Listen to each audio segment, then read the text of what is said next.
Today we are going to void the warranty on an external USB Beyond Micro external hard drive. Let's take a look. Here we have the drive. It's a standard chunk of plastic housing. External data source, Beyond Micro. And here, notice that they have this Beyond Micro warranty void if broken label. Well, I want to see what's in here, so I don't care about that. Not to mention, I believe my warranty is expired since I've had this for well over a year. It is powered externally through a DC power cord, and it uses a standard USB 2.0 connection. There is the on-off switch. I want to see what type of drive is in here first of all, and second, I want to see how easy it would be to switch it out. So let's crack it open.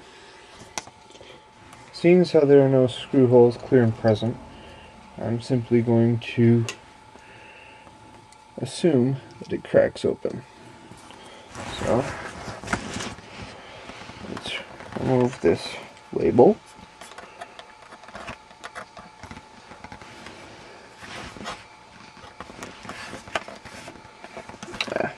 So I'm just going to go straight down the crack of the case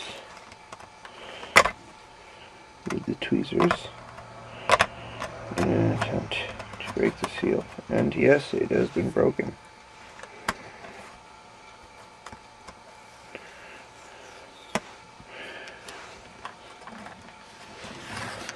Now, the main reason why they do this is because if somebody opens it up and spills something in here or whatever, they don't want to have to deal with people coming back and returning broken equipment. And since it's held together and not screwed together, all they have is this flimsy piece of tape, basically. It doesn't even have the void labeling that some companies like Sony use. By the looks of it, this right here pushes in, and on both of them, and there's one on the other side too, so that when both are pressed, the mechanism, we have an opening.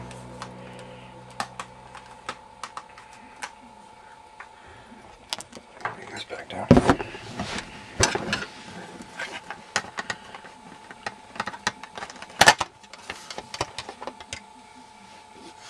And there it is. Here on the inside, the hard drive, and we have their cluster of an interface.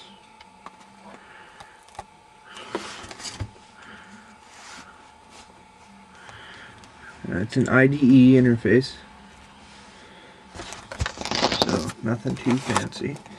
Power switch is plugged into there, and then the circuitry shows that's where it gets its power. Inside we have a nice Samsung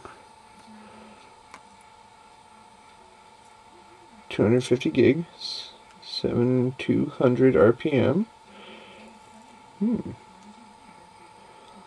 we have the pin settings. Now this would come in handy if I wanted to remove this drive and put it inside of a computer. There is also two screws on the side holding it in place. I might be able to just take those two out and lift up the drive and unplug this. So what we do is we check. Right here is pin 40 and 39, pin 1 and 2. This has a red stripe going towards the pin 1 side. Plug it in and make sure that you're not off a pin and you're not bending pins. That will ruin the drive. There we go. After a bit of fidgeting, that is now plugged in. I'm not exactly sure why they shredded this. Probably they did that for pliability.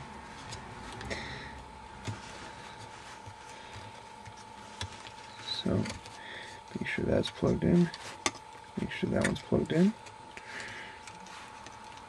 Make sure that we're not switching anywhere, since we didn't actually drop in a new hard drive, which we would have been able to. And it also appears that there are some empty secure holes too.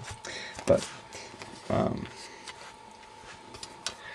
all we have to do is take this housing cover, and it should just snap right back on.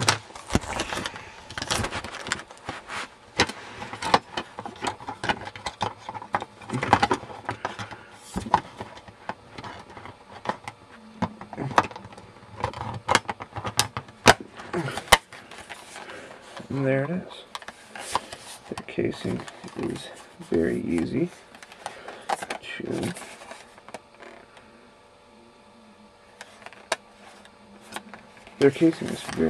to open and switch out the drive if necessary. Beyond Micro. Now for the important test. Let's make sure it still works. We attach the proper power supply as such. We'll also need this USB cable, which simply plugs in to this port here.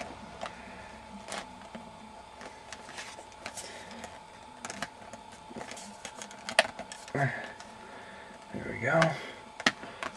And let me just prove to you. Okay, and so this is same cord all the way up, all the way through. No fancy editing required. Plug that in to the USB port there. Turn it on.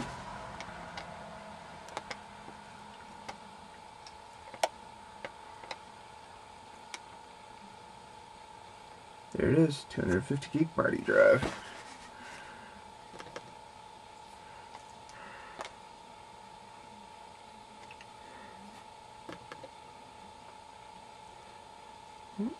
Loading something. Hey everyone, I'm Marty Bushway, the Unofficial IT Guy, and this is the Unofficial IT Guide to Dismantling a Beyond Micro external drive.